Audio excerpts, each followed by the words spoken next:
మూడుముళ్ళ బంధం episode 239. Hello friends, video చూసి వెళ్ళిపోకుండా కామెంట్ చేయండి, ప్లీజ్ సపోర్ట్ చేయండి, వీడియోని లైక్ చేయడం మాత్రం మర్చిపోకండి.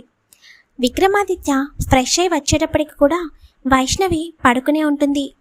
ఏంటి కొన్ని రోజుల నుండి వైష్ణవి ఎందుకు త్వరగా లేవడం లేదు అని ఆలోచనలో పడతాడు విక్రమ్.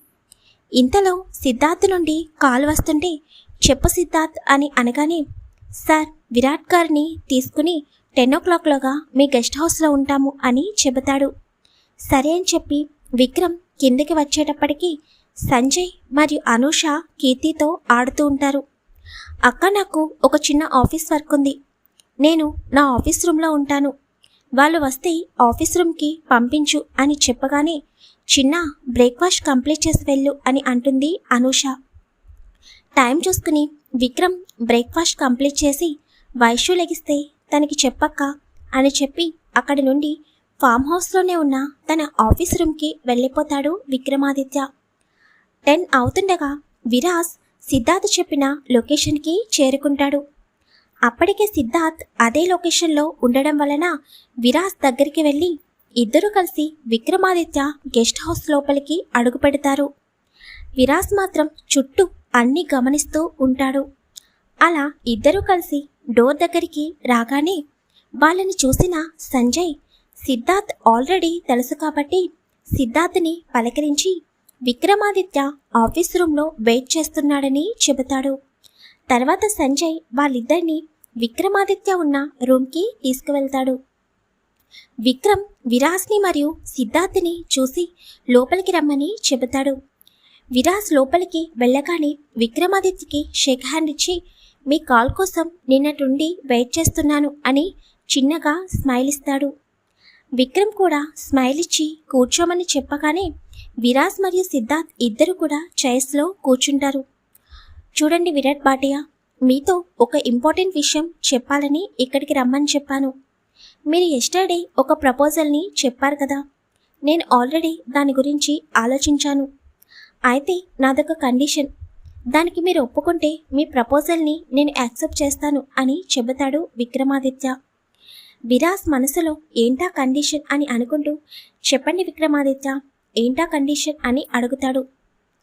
చూడండి, మీ గురించి నాకు ప్రస్తుతానికి ఏమీ తెలియదు. మిమ్మల్ని నమ్మి పర్మనెంట్గా నా కంపెనీలో పార్ట్నర్గా జాయిన్ చేసుకోవాలంటే కుదరదు. అందుకే నేను ఒక 1 month మిమ్మల్ని టెంపరరీ పార్ట్నర్గా జాయిన్ చేసుకోవాలని అనుకుంటున్నాను. ఈ 1 monthలో నాకు మీ గురించి చాలా వరకు తెలుస్తుంది. ఒకవేళ ఈ 1 monthలో మీపై నాకు పూర్తిగా పాజిటివ్ ఒపీనియన్ వస్తే నేను తప్పకుండా మిమ్మల్ని పర్మనెంట్గా మా కంపెనీలో పార్ట్నర్గా జాయిన్ అవ్వడానికి ఒప్పుకుంటాను. అప్పుడు మీకు ఫుల్ రైట్స్ అనేవి కంపెనీపై వస్తాయి అని చెప్పగానే విరాజ్ విక్రమాదిత్య ఆలోచనలకి లోపలే షాక్ అయ్యి, విక్రమాదిత్య, నువ్వు చూడడానికి చాలా సింపుల్గా ఉన్నావు, కానీ నీ ఆలోచనలు మాత్రం చాలా దూరం ఆలోచిస్తున్నాయి. గుడ్, బిజినెస్లో ఇలాంటివి లేకపోతే ఎదుటి వాళ్ళు నిజంగానే మనల్ని ముంచేస్తారు. నీ తెలివితేటలు అమోఘం. అంత బిజినెస్ చేసే నేనే నిన్ను మెచ్చుకోకుండా ఉండలేకపోతున్నాను అని మనసులో అనుకుంటూ, నాకు ఈ 1 month చాలు, వైష్ణవి ఎక్కడుందో నేను ఈజీగా కనిపెట్టచ్చు. అలానే నీతో బిజినెస్ నుండి తప్పుకోవడం నాకు ఇష్టం లేదు. చూద్దాం ఈ 1 monthలో ఏం జరుగుతుందో. ముందైతే టెంపరీగా అయినా నీ పార్ట్నర్గా ఉంటాను కదా అని ఆలోచిస్తూ ఉంటాడు విరాజ్. ఏమైంది విరాట్ భాటియా, నేను చెప్పిన దానికి మీరు ఏమంటారు అని విక్రమాదిత్య అడగగానే, మీరు చెప్పిన దాని గురించి ఆలోచిస్తున్నాను. నాకు మీ కండిషన్ ఓకే. 1 month తర్వాత మీరే నా బిజినెస్ ఐడియాస్ చూసి మీ పర్మనెంట్ పార్ట్నర్గా జాయిన్ చేసుకుంటారు అని చిన్నగా నవ్వుతాడు. చెప్పాను కదా, మీ టాలెంట్ నాకు నచ్చితే తప్పకుండా అలాగే చేస్తాను అని చెప్పగానే, నాకు ఈ కండిషన్ ఓకే అని విరాజ్ చెబుతాడు. వెంటనే విక్రమాదిత్య, ఓకే డన్, ఈరోజు 1 month టెంపరరీ పార్ట్నర్గా అగ్రిమెంట్పై సైన్స్ అయిపోతే టుమారో నుండి మీరు ఆఫీస్కి రావచ్చు అని చెబుతాడు విక్రమాదిత్య. ఓకే అని చెప్పగానే సిద్ధార్థ అని విక్రమ్ అనగానే, చెప్పండి సార్ అని అంటాడు. నువ్వు నాతో రా అని చెప్పి సిద్ధార్థ్ని ఆఫీస్ రూమ్కి కనెక్టెడ్గా ఉన్న రూమ్లోకి తీసుకుని వెళ్ళి అగ్రిమెంట్ బాండింగ్ పేపర్స్ అనేవి సిద్ధార్థకి ఇచ్చి, నేను ఆల్రెడీ నీకు బయట చెప్పాను కదా, సో నేను చెప్పిన విధంగా అగ్రిమెంట్ అనేది అరేంజ్ చెయ్యి అని చెప్పగానే సిద్ధార్థ్ ఓకే సార్ అని చెప్పి విరాజ్ దగ్గరికి వచ్చి విరాజ్ దగ్గరున్న డాక్యుమెంట్స్ తీసుకుని విక్రమాదిత్య చెప్పిన రూమ్కి వెళ్ళి అక్కడ సిస్టంలో అగ్రిమెంట్ పేపర్స్ ప్రిపేర్ చేస్తూ ఉంటాడు. విక్రమాదిత్య మళ్ళీ విరాజ్ దగ్గరికి వచ్చి టుమారో బోర్డ్ ఆఫ్ మెంబర్స్తో మీటింగ్ ఉంది, నేను ముంబై హెడ్ ఆఫీస్కి వస్తున్నానని ముందే వాళ్ళకి ఇన్ఫామ్ చేయడం జరిగింది, మీటింగ్ కండక్ట్ చేయడం కూడా జరిగిపోయాయి. సో పనిలో పని రేపు మిమ్మల్ని కూడా వాళ్ళకి పరిచయం చేస్తాను అండ్ రేపటి నుండి బిజినెస్కి సంబంధించిన డీలింగ్స్ అనేవి మీరు చూసుకోవచ్చు.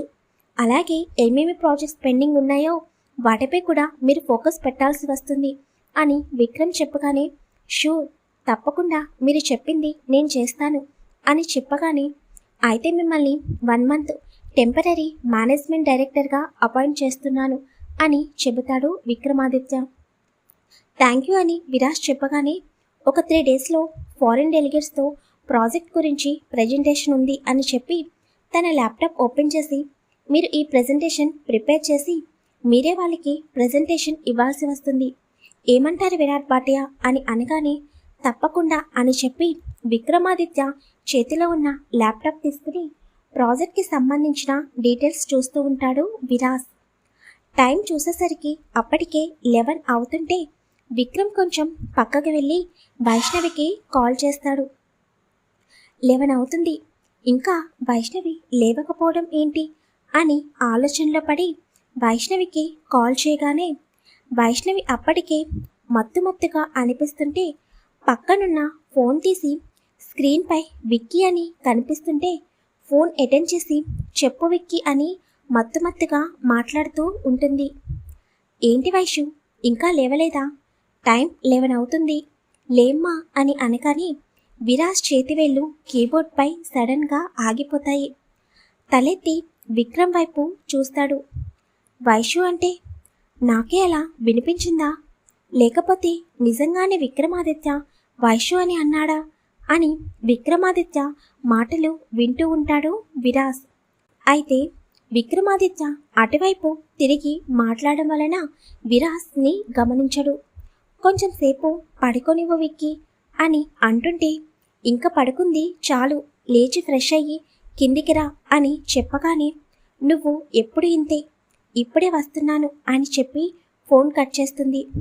విక్రమ్ నవ్వుకుంటూ వచ్చి చైర్లో కూర్చుని డాక్యుమెంట్స్ చెక్ చేస్తూ ఉంటాడు. విరాజ్ ఆలోచనలు చాలా స్పీడ్గా మూవ్ అవుతూ ఉంటాయి. లేదు వైషు అని అన్నాడు అంటే వైషు అంటే నా వైష్ణవినా అని అనుకోగానే విరాజ్ హార్ట్ బీట్ చాలా స్పీడ్గా కొట్టుకోవడం మొదలవుతుంది. మరి వైష్ణవి విక్రమాదిత్య దగ్గరే ఉందని, విక్రమాదిత్య పెళ్లి చేసుకుంది వైష్ణవిని అని విరాజ్ తెలుసుకుంటాడా? అసలు వైష్ణవి మార్నింగ్ ఎందుకు త్వరగా లేవడం లేదు, ఏమై ఉంటుంది? త్వరగా కామెంట్ చేస్తే ఇంకొక అప్డేట్ వస్తుంది. అలాగే వీడియోని లైక్ చేయడం మాత్రం మర్చిపోకండి. Thank you very much.